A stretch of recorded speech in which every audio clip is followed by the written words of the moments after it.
અમરેલીના જાફરાબાદ અને કોસ્ટલ બેલ્ટમાં અનરાધાર વરસાદ વરસી રહ્યો છે। રસ્તાઓ બેટમાં ફેરવાયા। ગ્રામીણ વિસ્તારોની સ્થિતિ ખૂબ જ દયનીય જોવા મળી રહી છે।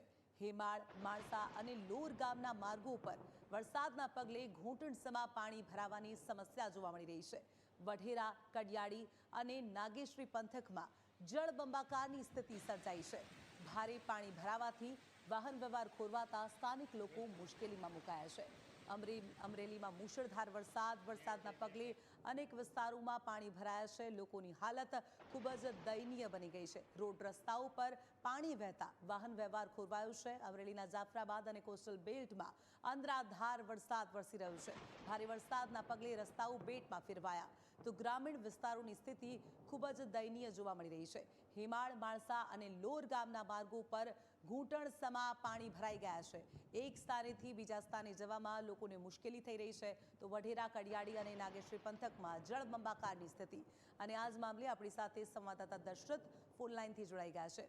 દશરથ, અમરેલીમાં મુશળધાર વરસાદે તારાજી સર્જી છે। અનેક વિસ્તારોમાં પાણી ભરાયા છે। ખાસ કરીને જે ગામડાઓ છે ત્યાં ઘૂંટણસમા પાણી ભરાયા છે। હાલ કેવી પરિસ્થિતિ?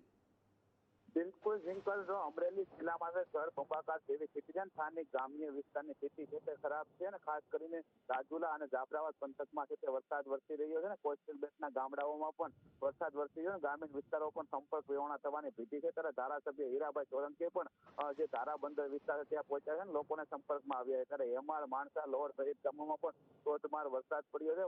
વઢેરા, કડિયાળી, નાગેશ્રી પંથકમાં પણ જળબંબાકાર જેવી સ્થિતિ છે ને સ્થાનિક ગ્રામ્ય વિસ્તારમાં છે તે વાહન વ્યવહાર પણ ખોરવાયો છે। ત્યારે અમરેલી જિલ્લાના જે મહત્વના રોડ રસ્તાઓ પણ બંધ થયા છે। ખાસ કરીને જે રાજુલાથી સાવરકુંડલા જવાનો રોડ પણ હાલ બંધ થયો છે। તેમજ તે નાગેશ્રી ચોટીલા નેશનલ હાઈવે બંધ થયા છે। અન્ય ગ્રામ્ય વિસ્તારના રસ્તાઓ પણ બંધ થયા છે। અમરેલી જિલ્લામાં પ્રથમ વરસાદે તારાજી સર્જી હોય તેવા દ્રશ્યો સામે આવ્યા છે।